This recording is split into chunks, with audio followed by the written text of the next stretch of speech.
Osprey Oriel Lake, who is a climate justice activist, the founder and executive director of the Women's Earth and Climate Action Network International, also known as WeCan, W-E-C-A-N. The website is wecaninternational.org. And Osprey, welcome to the program. Thanks so much for having me on your show. Thanks for joining us. Tell us about WeCan. Sure. The Women's Earth and Climate Action Network is really dedicated to working globally to build a women climate justice movement, and we do everything from mass mobilizations.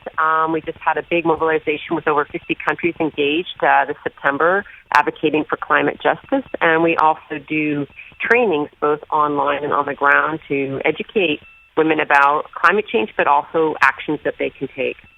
Why or how or both, are you essentially bifurcating climate change into a men's problem and a women's problem?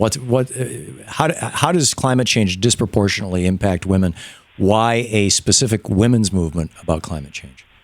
Yeah, no, it's a really good question. I get asked that all the time. And, when I first started doing this work around climate change, I didn't know that I would be focusing specifically on women, but as I did a lot of research and tried to find really a strong leverage point, I did find out that women are disproportionately impacted by climate change and environmental degradation, and there's a clear link between poverty and who climate change impacts first and worst. And of course, we know that the largest percentage of the world's poor are women, and there's just a great deal of stresses on frontline women, indigenous women, women in developing countries, who are very directly reliant on nature as their primary source for survival. And so, of course, when we see drought, flooding, and unpredictable temperatures, this really increases burden on millions of women who, due to gender roles, are responsible for providing food, water, and firewood for their families. Women comprise about 20 million of the 26 million people estimated to have already been displaced by climate change since 2010. So we're seeing also, because of women's rights being denied around education, land ownership, their mobility, their finances, they really get hit first and worst. So we wanted to really focus on that. But at the same time, I think what's exciting is that women around the world that we work with, the first thing they'll say is, hey, we don't want to be seen as victims. We're solutions. And they're really right, because as an example, 60 to 80% of household food production in developing countries is done by women. So there's all these conversations about food security because of climate change, food sovereignty. Well, we're talking about women when we're talking about food security. Or we also know water is a huge issue when we are talking about global warming. And so many studies show that if we're seeing these different water programs happening, if you don't have women engaged in these programs, they simply don't work. It's the women who are the ones that are collecting the water.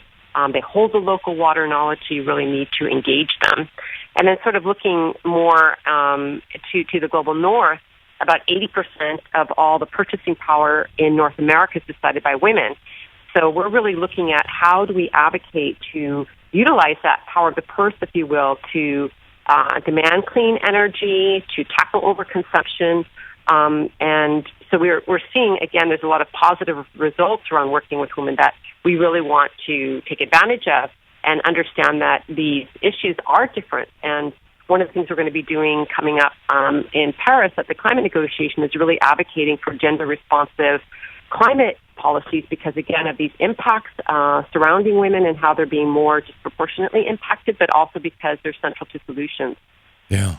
Yeah. What are you planning an event for Paris? Yeah, we've got a couple of events planned. We're really excited about. We do advocacy work within the negotiations, where we'll be really fighting for, as I mentioned, gender policies, but also indigenous rights and rights of nature. And then we have two public events.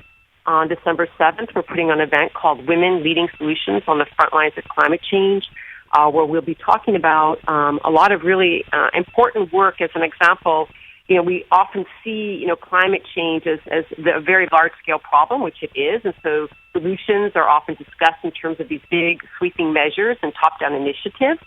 But we're also seeing it's precisely the centralized, monopolized, and profit-driven processes of our current industrial system, our energy grid, and our food production that have actually, facilitated the crisis that we're in. Right. So we're seeing that it's really the reclamation of power at the local level and restoring systems of production towards circular economies and the more localized economies. And women are really central to this process. They're the most powerful actors that hold localized knowledge. They hold the social capital necessary to create change. And so at our event, we're going to be highlighting this. And we have Vandana Shiva coming. We have Mary Robinson. We have a lot of Indigenous women from Ecuador coming. One of our coordinators, Nima Namandu, from the Congo, will be coming and talking about her work planting trees and bringing solar businesses to communities in the DR Congo.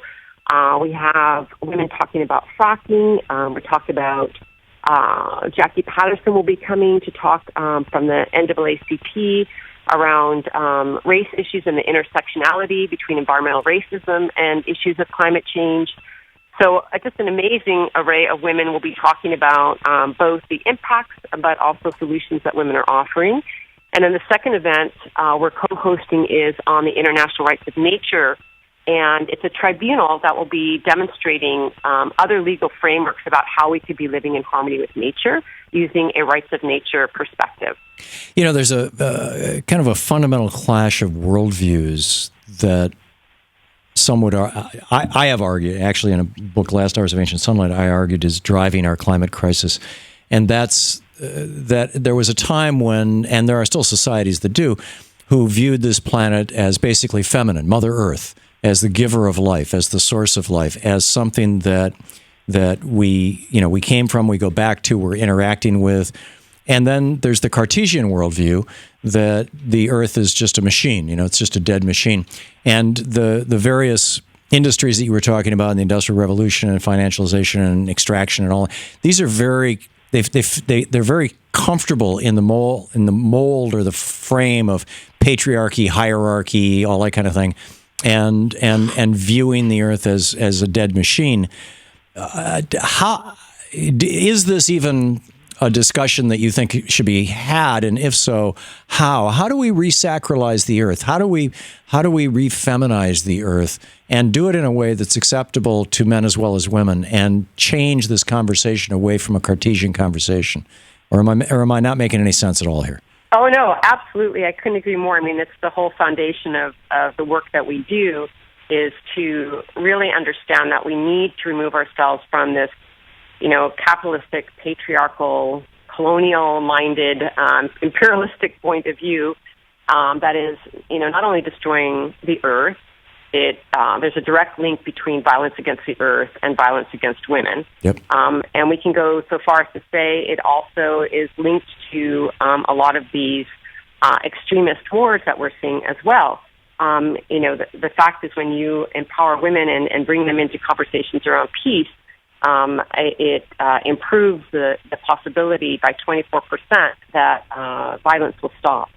And wow. I do think that some of this, going back to the worldview that you're discussing, has a lot to do with, it's not that, we're talking about balanced leadership. It's not about women versus men. It's more about the fact that we've been living in patriarchy for thousands of years, and this imbalance in our governance structures of not hearing women's equal say has been a disaster in the human adventure. Yeah. And until we bring women's voices back in at every level of decision making, we're not really functioning as a full force that we are as a species. Yep. And we're out of time, Osprey, but it's brilliant. I thank you so much for being with us. Osprey Oriel Lake, climate justice activist with We Can International, WECAN international.org is the website. Thank you. Thank you. To watch more clips from our programs, hit the Watch More Videos button over here. And please be sure to hit the handy-dandy subscribe button so you'll always be up to date. Tag, you're it.